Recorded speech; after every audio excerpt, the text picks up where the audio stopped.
Remember those days when we used to study for English examination? We were supposed to by heart entire letter writing format, and after writing the examination we used to realize that we have forgot to put a comma while writing yours obediently or yours faithfully or yours lovingly, and at the end we used to lose 1 mark and our expression would be like ಇದಕ್ಕೆಲ್ಲ ಯಾವನ್ಲ marks ಕಳೀತಾನೆ. So stop worrying about it now onwards because entire system has been changed.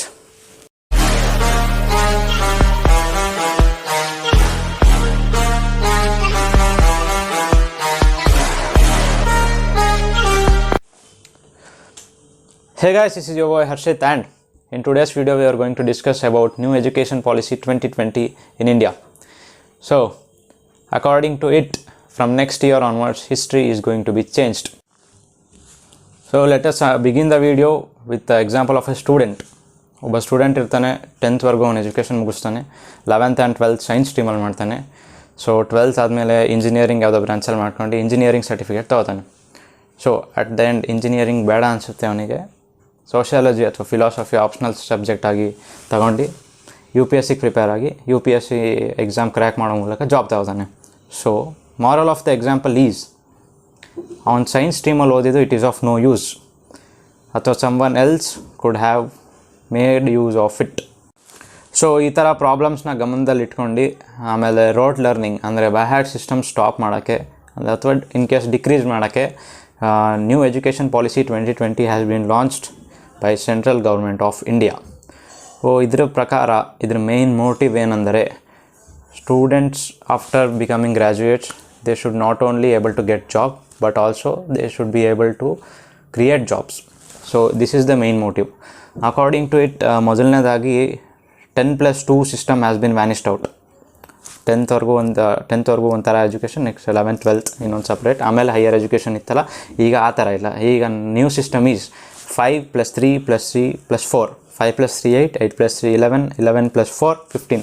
So 15 years of education, ಅದರಲ್ಲಿ 4 years of higher education. This is the new policy. 5+3+3+4 system ಪ್ರಕಾರ ಮೊದಲ 5 ವರ್ಷ ಅಂದರೆ nursery, first standard, second standard, LKG UKG ಇದರಲ್ಲಿ ಏನು ಹೇಳ್ಕೊಡ್ತಾರೆ, the main focus is on making A student capable of understanding what is learning.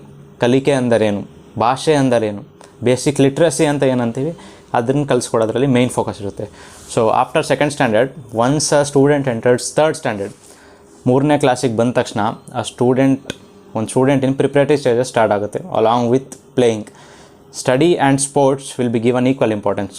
So 5+3 2 parts ಆಯಿತು. Student next ಸ್ಟೇಜಿಗೆ entry ಆದ ತಕ್ಷಣ, ಮೀನ್ಸ್ 6th ಸ್ಟ್ಯಾಂಡರ್ಡ್ ಎಂಟ್ರ್ ಆದ ತಕ್ಷಣ ಅವನಿಗೆ ಯಾವ ಥರ ಫೋಕಸ್ ಮಾಡ್ತಾರೆ ಮೇನ್ ಅಂದರೆ, ಸೊ ಪ್ರಾಕ್ಟಿಕಲ್ ನಾಲೆಡ್ಜ್ ಇನ್ಕ್ರೀಸ್ ಮಾಡಬೇಕು, ಲಾಜಿಕಲ್ ಥಿಂಕಿಂಗ್ ಕೆಪಾಸಿಟಿ ಇನ್ಕ್ರೀಸ್ ಮಾಡಬೇಕು, ಈ ಥರ ಥಿಂಗ್ಸ್ ಮೇಲೆ ಮೇನ್ ಫೋಕಸ್ ಮಾಡ್ತಾರೆ.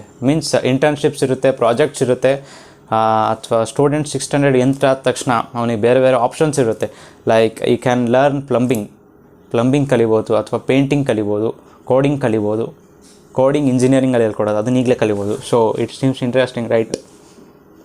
ಸೊ ಈ ಥರ ಬೇರೆ ಬೇರೆ ಥರ ಇರುತ್ತೆ. ಸೊ 6th ಸ್ಟ್ಯಾಂಡರ್ಡ್ವರೆಗೂ ಇದಾಗುತ್ತೆ. Next student 7th standard 8th standard entry ಆದ ತಕ್ಷಣ ಅದರಲ್ಲಿ every subjects will be introduce. Like history ಅಂದರೆ ಏನು, ಕನ್ನಡ ಅಂದರೆ ಏನು, ಇಂಗ್ಲೀಷ್ ಅಂದರೆ ಏನು, ಮ್ಯಾಥ್ಸ್ ಅಂದರೆ ಏನು, ಸೈನ್ಸ್ ಅಂದರೆ ಏನು, ಈ ಥರ ಬೇರೆ ಬೇರೆ ಸಬ್ಜೆಕ್ಟ್ಸ್ ಅಂದರೆ ಏನು ಅಂತ ಇಂಟ್ರೊಡ್ಯೂಸ್ ಮಾಡಲಾಗುತ್ತದೆ. ಸೊ ಇದು 3 ಪಾರ್ಟ್ ಆಯಿತು, 5+3+3 ಆಯಿತು. So next stage 9th 10th 11th and 12th. So ನಾವೆಲ್ಲ ಓದಿರೋ ಪ್ರಕಾರ 10th ಮುಗಿದ ತಕ್ಷಣ 11th ಆ್ಯಂಡ್ 12th ಎಂಟ್ರ್ ಆದ ತಕ್ಷಣ ಏಕದಮ್ ಪ್ರೆಷರ್ ಆಗೋದು. 10th ಓದಿರೋ syllabus 11th and 12th ಓದೋ ಸಿಲೆಬಸ್ ರಿಲೇಷನ್ನೇ ಇಲ್ಲ. ಸೊ ಈಗ ಆ ಥರ ಇಲ್ಲ. 9th and 10th 11th 12th ಎಲ್ಲ ಕ್ಲಬ್ ಮಾಡಿ, so it is a 1 unit ನಾವು. ಆಮೇಲೆ ಇನ್ನೊಂದು ಮೇನ್ ಥಿಂಗ್ ಏನಂದರೆ, there is no discrimination between arts, commerce or science. So ಎಲ್ಲದನ್ನೂ ಒಂದೇ ಗ್ರೂಪಲ್ಲಿರುತ್ತೆ. ಸೊ ನಾವು ಓದ್ಬೇಕಾದ್ರೆ we have no options. Like science ತೊಗೊಂಡ್ರೆ ಸೈನ್ಸೇ ಓದಬೇಕು, ಆರ್ಟ್ಸ್ ತೊಗೊಂಡ್ರೆ ಆರ್ಟ್ಸ್ ಓದಬೇಕು, ಕಾಮರ್ಸ್ ತೊಗೊಂಡ್ರೆ ಕಾಮರ್ಸಲ್ಲೇ ಓದಬೇಕು. ಈಗ ಆ ಥರ ಇಲ್ಲ. ಸೊ ಈಗ ಥಿಂಗ್ಸ್ ಹ್ಯಾವ್ ಬಿನ್ ಚೇಂಜ್. ಈಗ ನಾನು ಮ್ಯಾಥ್ಸ್ ಓದ್ತಾ ಇದ್ದೀನಿ ಅಂದರೆ ಮ್ಯಾಥ್ಸ್ ಜೊತೆ I can join animation also, ಅದು ಕಲಿಬೋದು. ಅಥವಾ ಸೈನ್ಸ್ ಓದ್ತಾ ಇದೆಯಾ ಅಥವಾ ಫಿಸಿಕ್ಸ್ ಏನಾದ್ರು ಓದ್ತಾ ಇದ್ದೀರಾ ಅಂತ ಅಂದ್ಕೊಳ್ಳಿ, ಫಿಸಿಕ್ಸ್ ಓದ್ತಾ ಇದ್ದರೆ ಅದ್ರ ಜೊತೆಗೆ ಫ್ಯಾಷನ್ ಡಿಸೈನಿಂಗ್ ಇಂಟ್ರೆಸ್ಟ್ ಇದೆ, ಅದು ಕಲಿಬೋದು. So it is the main change right now. So it is interesting, right? No discrimination in the sense extra curricular and curricular ಈ ಥಿಂಗ್ಸ್ನು ಒಂದೇ ಕಡೆ ಯೂನಿಟ್ ಮಾಡೋಕ್ಕಾಗುತ್ತದೆ.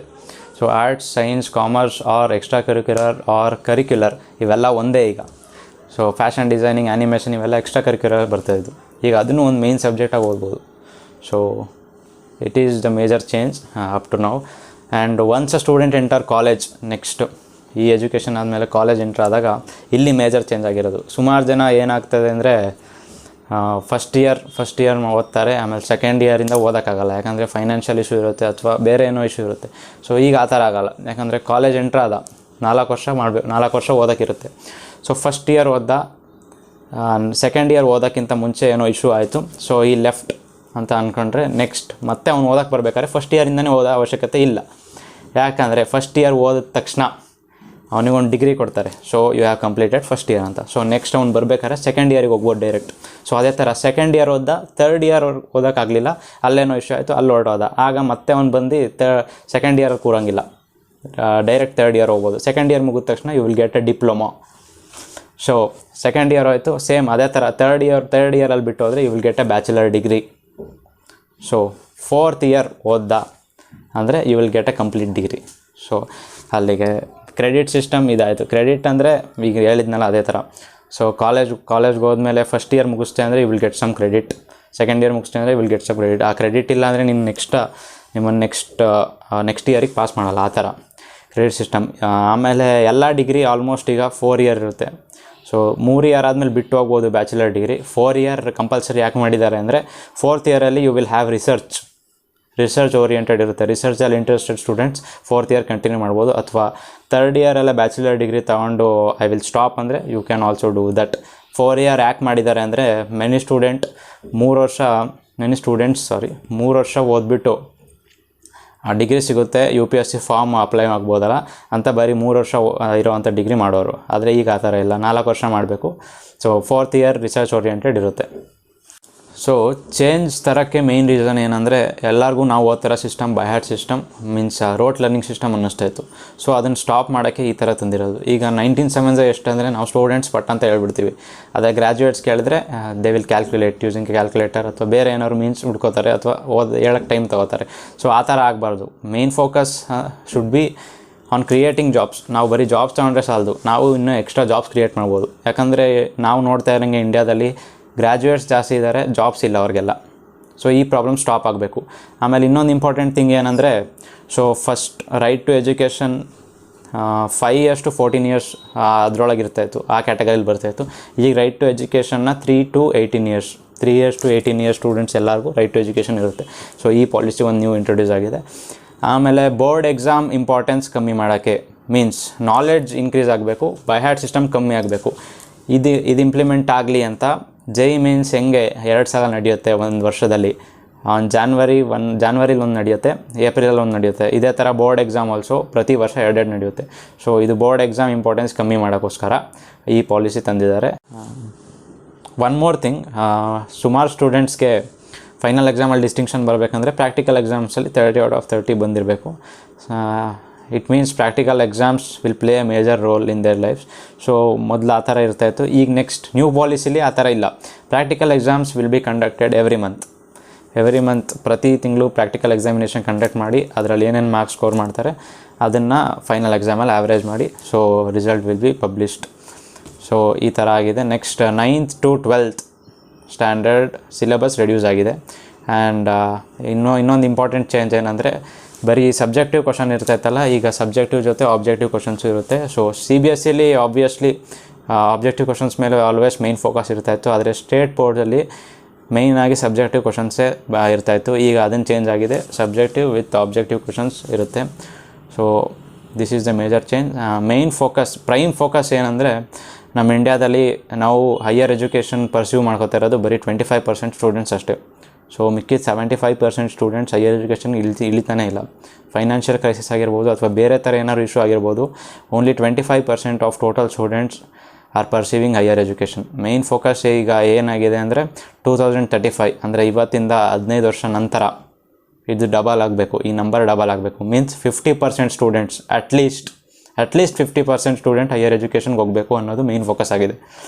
ಸೊ ಇದನ್ನು ಮಾಡೋಕ್ಕೆ ಈ ಥರ ನ್ಯೂ ಎಜುಕೇಷನ್ ಪಾಲಿಸಿ ತಂದಿರೋದು. So history is now going to be changed I think. So next important thing ಏನಂದರೆ India is very poor in research content. Means ಕಾಲೇಜಲ್ಲಿ ರಿಸರ್ಚ್ ಮೇಲೆ ಅಷ್ಟೊಂದು ಫೋಕಸ್ ಮಾಡಿರಲ್ಲ. ಬರೀ ಕೆಲವು NITs, specific IITs, specific IIITs like IIIT Bengaluru, IIIT Delhi, IIIT Hyderabad, ಇವು ಬಿಟ್ಟರೆ ಬೇರೆ ಕಡೆ ರಿಸರ್ಚ್ ಓರಿಯೆಂಟೆಡ್ ಥಿಂಗ್ಸ್ ಅಷ್ಟೊಂದು ಇರಲ್ಲ. ಸೊ ಇದು ನಿಲ್ಲಬೇಕು, ರಿಸರ್ಚ್ ಮಾಡೋವಂಥ ಆಸಕ್ತಿ ಇರೋ ಸ್ಟೂಡೆಂಟ್ಸ್ಗಳು ಜಾಸ್ತಿ ಬರಬೇಕು ಅಂತ ಗಮನದಲ್ಲಿಟ್ಕೊಂಡು virtual lab virtual labs create ಮಾಡೋಕ್ಕೆ ಕೆಲವು ಪ್ರೈವೇಟ್ ಕಾಲೇಜಸಲ್ಲಿ ಆಲ್ರೆಡಿ ವರ್ಚುವಲ್ ಲ್ಯಾಬ್ಸ್ ಇದೆ. ಈಗ ಇಲ್ಲದೆ ಇರೋ ಕಾಲೇಜಸಲ್ಲೂ ವರ್ಚುವಲ್ ಲ್ಯಾಬ್ಸ್ ಕ್ರಿಯೇಟ್ ಮಾಡೋಕ್ಕೆ there is a focus. So US ಅಲ್ಲಿ ನ್ಯಾಷನಲ್ ಸೈನ್ಸ್ ಫೌಂಡೇಶನ್ ಅಂತ ಇದೆ. So it will support all non medical field of science and engineering. And ಅದೇ ಥರ ನ್ಯಾಷನಲ್ ಇನ್ಸ್ಟಿಟ್ಯೂಟ್ ಆಫ್ ಹೆಲ್ತ್ ಅಂತ ಇದೆ. It will support all medical related things. Support ಅಂದರೆ ಏನಂದರೆ research ಮಾಡಬೇಕಾದ್ರೆ ಫಂಡಿಂಗಿಗೆ ಹೆಲ್ಪ್ ಮಾಡುತ್ತೆ. ಸೊ ಅದೇ ಥರ ಇಂಡಿಯಾದಲ್ಲೂ ನ್ಯಾಷನಲ್ ರಿಸರ್ಚ್ ಫೌಂಡೇಶನ್ ಅಂತ ಸ್ಟಾರ್ಟ್ ಮಾಡೋಕ್ಕೆ ಯೋಚಿಸ್ತಾ ಇದ್ದಾರೆ. So national research foundation establish ಆದರೆ it will not only support only science related research but ಅಥವಾ ಸೋಷಲ್ ಸೈನ್ಸ್ ರಿಲೇಟೆಡ್ ಅಥವಾ ಬೇರೆ ಯಾವ್ದಾದ್ರು ಸಬ್ಜೆಕ್ಟ್, ನಿಮ್ಗೆ ಯಾವ ಸಬ್ಜೆಕ್ಟಲ್ಲಿ ಇಂಟ್ರೆಸ್ಟ್ ಇದೆ ಅದರಲ್ಲಿ ರಿಸರ್ಚ್ ಮಾಡಬೇಕಂತ ಇದ್ದರೆ you can go through it. National research foundation will be established and it will help for funding. So ಇದು ನೆಕ್ಸ್ಟ್ ಥಿಂಗ್ ಆಯಿತು. ಸೊ ಅದು ಬಿಟ್ಟರೆ virtual labs will be created soon.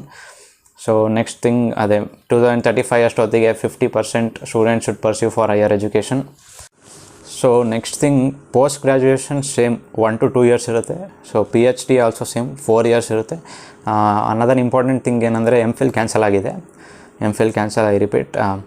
ಅದು ಬಿಟ್ಟರೆ ನೆಕ್ಸ್ಟ್ ಪ್ರೈವೇಟ್ ಕಾಲೇಜಸಲ್ಲಿ ಫೀಸ್ ಬಗ್ಗೆ ಎಲ್ಲರಿಗೂ ಗೊತ್ತಿರುತ್ತೆ. ಸೊ 12th ಆದಮೇಲೆ JEE ಮೇನ್ಸನ್ನೇ SAT ಅಂತ ಒಂದು ಎಕ್ಸಾಮ್ ಇರುತ್ತೆ. ಅದು ಬರೆದ್ರೆ you will get admission in BITS Pilani colleges. ಅದು ಇಂಡಿಯಾದಲ್ಲಿ 3 ಕಡೆ ಇರೋದು, ಹೈದರಾಬಾದ್, ರಾಜಸ್ಥಾನ್ ಆ್ಯಂಡ್ ಗೋವಾ. ಸೊ ಇವು 3 ಕಾಲೇಜಸಲ್ಲಿ 4 ವರ್ಷ ಓದಷ್ಟೊತ್ತಿಗೆ 20 ಲಕ್ಷ ಆಗುತ್ತೆ. ಅಲ್ಲಿಗೆ ಪರ್ ಇಯರ್ 5 lakhs ಆಯಿತು. ಸೊ ಕೆಲವು ಸ್ಟೂಡೆಂಟ್ಸ್ ಎಕ್ಸಾಮ್ ಪಾಸ್ ಆಗಿದ್ರು, ಎಕ್ಸಾಮ್ ಕ್ರ್ಯಾಕ್ ಮಾಡಿದ್ರು, ಸೊ ಕಾಲೇಜ್ಗೆ ಹೋಗೋಕ್ಕಾಗಿರಲ್ಲ ಡ್ಯೂ ಟು ಅಷ್ಟೊಂದು ಅಮೌಂಟ್ ಇರೋದ್ರಿಂದ. ಸೊ ಇದೆಲ್ಲ ಸ್ಟಾಪ್ ಮಾಡಬೇಕು ಅಂತ ಒಂದು ನ್ಯೂ ಪಾಲಿಸಿ ಬಂದಿದೆ. ಅದರ ಪ್ರಕಾರ ಪ್ರೈವೇಟ್ ಕಾಲೇಜಸ್ಗೆ ಸ್ಪೆಸಿಫೈಡ್ ಫೀಸ್ ಇರುತ್ತೆ, ಅವ್ರು ಅಷ್ಟನ್ನೇ ಕಟ್ಟಿಸ್ಕೋಬೇಕು, ಅದಕ್ಕಿಂತ ಜಾಸ್ತಿ ಇನ್ಕ್ರೀಸ್ ಮಾಡೋಂಗಿಲ್ಲ. ಇದು ಯಾಕೆ ಮಾಡಿದ್ದಾರೆ ಅಂದರೆ 2035 ಅಷ್ಟೊತ್ತಿಗೆ 50% ಸ್ಟೂಡೆಂಟ್ಸ್ ಹೈಯರ್ ಎಜುಕೇಷನ್ ಪರ್ಸ್ಯೂ ಮಾಡಬೇಕಂದ್ರೆ ಪ್ರೈವೇಟ್ ಕಾಲೇಜಸ್ ಹೆಲ್ಪ್ ಆಬ್ವಿಯಸ್ಲಿ ಬೇಕೇ ಬೇಕು. ಯಾಕಂದರೆ ಗೌರ್ಮೆಂಟ್ ಕಾಲೇಜಸ್ ಕಂಡೀಷನ್ ಎಲ್ಲರಿಗೂ ಗೊತ್ತೇ ಇರುತ್ತೆ. ಪ್ರೈವೇಟ್ ಕಾಲೇಜಸ್ ಹೆಲ್ಪ್ ಇಲ್ಲದೆ ಇದು ಮಾಡೋಕ್ಕಾಗಲ್ಲ. ಸೊ ಅದಕ್ಕೋಸ್ಕರ ಇದು ಮಾಡಿದ್ದಾರೆ. ಸೊ ಆಮೇಲೆ ಇಲ್ಲಿವರೆಗೂ ಎಜುಕೇಷನ್ ರಿಲೇಟೆಡ್ ಆಸ್ಪೆಕ್ಟ್ಸ್ ಎಲ್ಲ ರೆಗ್ಯುಲೇಟರಿ ಬಾಡೀಸ್ ಕಂಟ್ರೋಲ್ ಮಾಡ್ತಾಯಿತ್ತು, NCTE, AICTE ಈ ಥರ. ಈಗ ಇದನ್ನೆಲ್ಲ ತೆಗ್ದು ಒಂದೇ ಬಾಡಿ ಮಾಡೋಕ್ಕೆ, HICTE ಅಂತ ಒಂದೇ ಬಾಡಿ ಕಂಟ್ರೋಲ್ ಮಾಡೋ ಥರ ಮಾಡೋಕ್ಕೆ they are focusing. So let us see. So ಅದು ಬಿಟ್ಟರೆ ನೆಕ್ಸ್ಟ್ ಹೈಯರ್ ಎಜುಕೇಷನ್ ಪರ್ಸ್ಯೂ ಮಾಡಬೇಕಾದ್ರೆ ಕೆಲವು ಸ್ಟೂಡೆಂಟ್ಸ್ ಕೆಲವು ಕಡೆ ಮೀನ್ಸ್ ಸೌತ್ ಇಂಡಿಯಾ ಅಥವಾ ನಾರ್ತ್ ಈಸ್ಟರ್ನ್ ಇಂಡಿಯಾ ಕಡೆ ಸ್ಟೂಡೆಂಟ್ಸ್ ಎಲ್ಲರೂ ಇಂಗ್ಲೀಷಲ್ಲೇ ಓದಲ್ಲ. ಸೊ ರೀಜ್ನಲ್ ಲ್ಯಾಂಗ್ವೇಜಸಲ್ಲಿ ಓದ್ತಾ ಇರ್ತಾರೆ. ಸೊ ತಮಿಳ್ನಾಡು ಹೋದರೆ ತಮಿಳ್, ಕರ್ನಾಟಕದಲ್ಲಿ ಕನ್ನಡ, ಎಷ್ಟೊಂದು ಜನಕ್ಕೆ ಇಂಗ್ಲೀಷ್ ಆ್ಯಕ್ಸಸ್ ಇರಲ್ಲ. ಸೊ ಅದನ್ನು ಸ್ಟಾಪ್ ಮಾಡಬೇಕು, ಇಂಗ್ಲೀಷ್ ಆ್ಯಕ್ಸಸ್ ಎಲ್ಲರಿಗೂ ಸಿಗಲಿ ಅಂತ. ಸೊ ಎಲೆಕ್ಟ್ರಾನಿಕ್ ಕಂಟೆಂಟ್ ಪ್ರೊವೈಡ್ ಮಾಡೋಕ್ಕೆ ಸ್ಟಾರ್ಟ್ ಮಾಡಿದ್ದಾರೆ. ಸೊ ಮನೆಯಲ್ಲೇ ಕೂತ್ಕೊಂಡು ಎಲ್ಲರೂ ಇಂಗ್ಲೀಷ್ ಎಜುಕೇಷನ್ಗೆ ಆ್ಯಕ್ಸಸ್ ಮಾಡ್ಬೋದು ಆ ಥರ. ಸೊ ಇದು ಬಿಟ್ಟರೆ ನೆಕ್ಸ್ಟ್ ಕೋಚಿಂಗ್ ಇನ್ಸ್ಟಿಟ್ಯೂಟ್ ಬಗ್ಗೆ ಗೊತ್ತಿರುತ್ತೆ. ಅದರಲ್ಲಿ ಅವರು ಜಾಸ್ತಿ ದುಡ್ಡು ಇಸ್ಕೋತಾರೆ ಕೋಚಿಂಗ್ ಕೊಡೋಕ್ಕೋಸ್ಕರ. ಸೊ ಅವರು ಆನ್ಲೈನ್ ಪೇಮೆಂಟ್ ಪ್ರಿಫರ್ ಮಾಡ್ತಾ ಇರಲಿಲ್ಲ.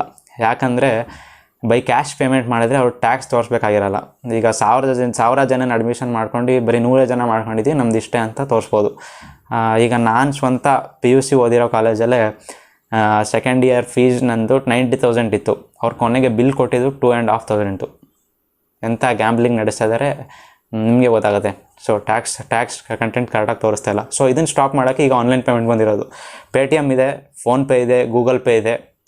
ಸೊ ಇದೆಲ್ಲ ಇರೋದೇ ಅದಕ್ಕಾಗಿ. ಇದರಲ್ಲಿ ಸ್ಪೆಸಿಫೈಡ್ ಟ್ಯಾಕ್ಸ್ ಅಮೌಂಟ್ ಅಲ್ಲೇ ಕಟ್ ಆಗುತ್ತೆ, ಆ ಥರ ಆಪ್ಷನ್ ಇರುತ್ತೆ.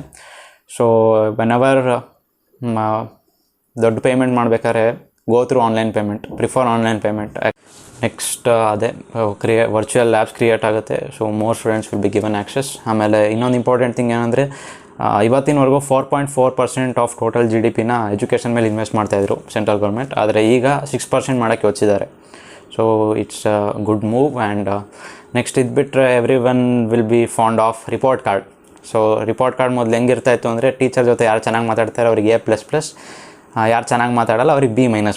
ಇದು ಎಲ್ಲ ಸ್ಕೂಲಲ್ಲಿ ನಡೆಯುತ್ತೆ. ಸೊ ಈಗ ಅದನ್ನು ಚೇಂಜ್ ಮಾಡೋಕ್ಕೆ ರಿಪೋರ್ಟ್ ಕಾರ್ಡ್ ಅಂದರೆ ಹೇಗಿರಬೇಕು ಈಗ ಅಂದರೆ ನಮ್ಮ ಫೇಸ್ಬುಕ್ ಅಥವಾ ಇನ್ಸ್ಟಾಗ್ರಾಮಲ್ಲಿ ನಮ್ಮ ಪ್ರೊಫೈಲಲ್ಲಿ ಏನಿರುತ್ತೆ ನಮ್ಮ ಬಗ್ಗೆ ಎಲ್ಲ ಇರುತ್ತೆ, ಎಲ್ಲ ರಿಲೇಟೆಡ್ ನಾವೇನು ಕೊಟ್ಕೋತೀವಿ ಆ ಥರ ಇರುತ್ತೆ. ಸೊ ಅದೇ ಥರ ರಿಪೋರ್ಟ್ ಕಾರ್ಡಲ್ಲೂ ಇರಬೇಕು ಅಂತ ಮಾಡಿದ್ದಾರೆ. ಹೆಂಗೆ ಅಂದರೆ ಪ್ರೊಫೈಲ್ ಟೈಪ್, ಈಗ ನಾವೇನು ಮಾಡ್ತೀವಿ ನಮ್ಮ ಲೈಕ್ಸ್ ಆ್ಯಂಡ್ ಡಿಸ್ಲೈಕ್ಸ್ ಏನಿರುತ್ತೆ ಅದು ಇರುತ್ತೆ. ಆಬ್ವಿಯಸ್ಲಿ ಟೀಚರ್ಸ್ ಒಪಿನಿಯನು ಇರುತ್ತೆ. ಟೀಚರ್ಸ್ ಒಪಿನಿಯನ್ ಇಲ್ಲೂ ಮೋರ್ ವೆಯ್ಟೇಜ್ ಕೊಟ್ಟಿದ್ದಾರೆ. ಆದರೆ ಇಂಟ್ರೆಸ್ಟಿಂಗ್ ಥಿಂಗ್ ಏನಂದರೆ ನಮ್ಮ ರಿಪೋರ್ಟ್ ಕಾರ್ಡ್ ಮೇಲೆ ನಾವು ನಮ್ಮ ಫ್ರೆಂಡ್ಸ್ ನಮ್ಮ ಬಗ್ಗೆ ಏನು ಥಿಂಕ್ ಮಾಡ್ತೀವಿ ಅದೆಲ್ಲನೂ ಇರುತ್ತೆ. So it will be complete profile about us. ಅದು ಬಿಟ್ಟರೆ ಟೀಚರ್ಸ್ನ ನ್ಯಾಷನಲಿ ಸ್ಟ್ಯಾಂಡರ್ಡೈಸ್ ಮಾಡೋಕ್ಕೆ ಯೋಚಿಸ್ತಾ ಇದ್ದಾರೆ. ಆಬ್ವಿಯಸ್ಲಿ ಟೀಚರ್ಸ್ಗೋಸ್ಕರ ಸಪ್ರೇಟ್ ಎಕ್ಸಾಮ್ಸ್ ಇತ್ತು, ಬಟ್ ಈಗ ಇನ್ನೂ more measures will be taken. So ಅದು ಬಿಟ್ಟರೆ ನೆಕ್ಸ್ಟ್ ಬುಕ್ ಪ್ರಮೋಷನ್ ಪಾಲಿಸಿ ಅಂತ ಬಂದಿದೆ. ಸೊ ಅದ್ರ ಪ್ರಕಾರ ಕ್ಲಾಸ್ 3 ಸ್ಟೂಡೆಂಟ್ ಕ್ಲಾಸ್ 3 ಎಲ್ಲಿವರೆಗೂ ಓದ್ತಾರೆ ಅಲ್ಲಿವರೆಗೂ ಬುಕ್ಸ್ ಓದೋದನ್ನ ಕಲಿಸ್ಕೊಡ್ಬೇಕು teachers. It may be through library or digital library ಅಥವಾ ಸ್ಟೋರಿ ಬುಕ್ಸ್ ಯಾವ್ದಾರು ಆಯಿತು, ಬಟ್ ಬುಕ್ ಓದೋ ಹ್ಯಾಬಿಟ್ ಕಲಿಸ್ಕೊಡ್ಬೇಕು. ಯಾಕಂದರೆ ಬಿಲ್ ಗೇಟ್ಸ್ ಅವ್ರ ಚಾನಲ್ ಇದೆ. ಬಿಲ್ ಗೇಟ್ಸ್ ಎಲ್ಲರಿಗೂ ಓದಿರ್ತಾರೆ, world 2nd richest person right ನಾವು. ಸೊ ಅವ್ರ ಚಾನಲಲ್ಲಿ ಅವ್ರು ಹೇಳ್ಕೊಳ್ತಾರೆ, ವ್ಲಾಗ್ ಚಾನಲ್ ಇದೆ. ಸೊ ಅವ್ರು ಹೇಳ್ತಾರೆ 1 ವೀಕಿಗೆ 1 ಬುಕ್ ಮುಗಿಸ್ತೀನಿ ನಾನು ಅಂತ. ಓದಿ ಕಂಪ್ಲೀಟಾಗಿ ಆ ಬುಕ್ ಮುಗಿಸಿ I am able to generate a summary about it ಅಂತ ಹೇಳ್ತಾರೆ. ಸೊ ಇದೆಲ್ಲ ಹ್ಯಾಬಿಟ್ ಸಡನ್ ಬಂದುಬಿಡಲ್ಲ. ಸಡನ್ ಇವಾಗ ನಾನು ಓದಬೇಕು ಅಂದರೆ ಸಡನ್ನಾಗಿ ಬಂದುಬಿಡಲ್ಲ. ಸೊ ಚಿಕ್ಕದ್ರಿಂದ ಹ್ಯಾಬಿಟ್ ಬೆಳೆಸಬೇಕು ಅನ್ನೋ ಇಂಟೆನ್ಷನಿಂದ ಕ್ಲಾಸ್ 3 ಬುಕ್ ಪ್ರಮೋಷನ್ ಪಾಲಿಸಿ ಮಾಡಿದ್ದಾರೆ. ಸೊ ಅದು ಬಿಟ್ಟರೆ ನೆಕ್ಸ್ಟ್ ಕ್ಲಾಸ್ 12 ಮುಗಿಯೋಷ್ಟರಲ್ಲಿ ನಾವು ಒಂದು ಸ್ಕಿಲ್ಲಲ್ಲಿ ಎಕ್ಸ್ಪರ್ಟ್ ಆಗಿರಲೇಬೇಕು. ಸೊ ಆವಾಗಲೇ ಹೇಳಿದ್ನಲ್ಲ, ಆಪ್ಷನ್ ಇರುತ್ತೆ. ಮ್ಯಾಥ್ಸ್ ಆನರ್ಸ್ ಮಾಡೋದ್ರ ಜೊತೆ ಇದು ಆ್ಯನಿಮೇಷನ್ ಮಾಡ್ಬೋದು, ಅಥವಾ ಫಿಸಿಕ್ಸ್ ಜೊತೆ ಪೊಲಿಟಿಕಲ್ ಸೈನ್ಸ್ ಓದ್ತೀನಿ ಅಂದರೆ ಅದು ಓದ್ಬೋದು, ಅಥವಾ ಫ್ಯಾಷನ್ ಡಿಸೈನಿಂಗ್ ಮಾಡ್ತೀನಿ ಅದು ಮಾಡ್ಬೋದು. ಯಾವ್ದಾರ ಒಂದು ಸ್ಕಿಲ್ಲಲ್ಲಿ ನಾವು we are suppose to be expert in that. ಯಾಕಂದರೆ we should be employable. Class 12 ಆದ ತಕ್ಷಣ ಗ್ರ್ಯಾಜುಯೇಟ್ ಆದ್ರೂ ಎಂಪ್ಲಾಯ್ಮೆಂಟ್ ಇಲ್ಲ ಅಂದರೆ as a whole nation it is a loss. So ಅದನ್ನು ತಡೆಯೋಕ್ಕೋಸ್ಕರ ಎಂಪ್ಲಾಯಬಲ್ ಆಗಲಿ ಅಂತ ಕ್ಲಾಸ್ 12 ಆದಮೇಲೆ we should be expert in one skill. It may be any skill. Plumbing ಆಯಿತು, ಗಾರ್ಡನಿಂಗ್ ಆಯಿತು, ಪೇಂಟಿಂಗ್ ಆಯಿತು, ನಮ್ಮ ದುಡ್ಡು ನಾವು ದುಡಿಯೋ ಥರ, ನಮ್ಮ ಕಾಲ ಮೇಲೆ ನಾವು ನಿಂತ್ಕೊಳ್ಳೋ ಥರ ಯಾವ್ದಾದ್ರು ಒಂದು ಸ್ಕಿಲ್ಲಲ್ಲಿ we should be best in that. So ಇದು ನೆಕ್ಸ್ಟ್ ಪಾಲಿಸಿ ಆಯಿತು. ಸೊ ಅದೇ ನೆಕ್ಸ್ಟ್ ಸೇಮ್ 2035 50% ಮೇನ್ ಫೋಕಸ್ ಇದೆ. ಅದು ಬಿಟ್ಟರೆ holistic development in progress report ಹೇಳಿದ್ನಲ್ಲ ಅದು. Next thing mid day meal program ಬಗ್ಗೆ ಮಾತಾಡೋದಾದರೆ, ಫಸ್ಟ್ ಅದೇ 5 ಇಯರ್ಸಿಂದ 14 ಇಯರ್ಸ್ವರೆಗೂ ಇತ್ತು. ಈಗ 3 ಇಯರ್ಸಿಂದ 18 ಇಯರ್ಸ್ವರೆಗೂ ಮಾಡೋಕ್ಕೆ ದೇ ಆರ್ ಥಿಂಕಿಂಗ್. ಸೊ ಒಳ್ಳೆಯದೇ ಅದುವೇ. ಸೊ ಅದು ಬಿಟ್ಟು ನೆಕ್ಸ್ಟ್ ಮಲ್ಟಿಲಿಂಗ್ವಾಲಿಸಮ್ನ ಸ್ಕೂಲ್ ಮತ್ತು ಹೈಯರ್ ಎಜುಕೇಷನ್ 2 ಕಡೆ ಇರಲಿ ಅಂತ ಮಾಡೋಕ್ಕೆ national institute of Pali, Persian and Prakrit, national Indian institute of translation and interpretation ಇವೆಲ್ಲ ಸೆಟಪ್ ಮಾಡ್ತಾಯಿದ್ದಾರೆ. ಸೊ ನೆಕ್ಸ್ಟ್ ಇದು ಬಿಟ್ಟರೆ let us begin our journey to not only get jobs but to be job creators. So ಇದ್ರ ಬಗ್ಗೆ ಇನ್ನೂ further information ಇದ್ದರೆ complete booklet ಇದೆ, ಅದು ಬೇಕಿದ್ದರೆ ಡಿಸ್ಕ್ರಿಪ್ಷನ್ ಬಾಕ್ಸಲ್ಲಿ ಲಿಂಕ್ ಕೊಟ್ಟಿರ್ತೀನಿ, you can go through it. So next video ಬೇಗ ಅಪ್ಲೋಡ್ ಮಾಡ್ತೀನಿ. Till then see ya, have a good day. Namaste from your brother.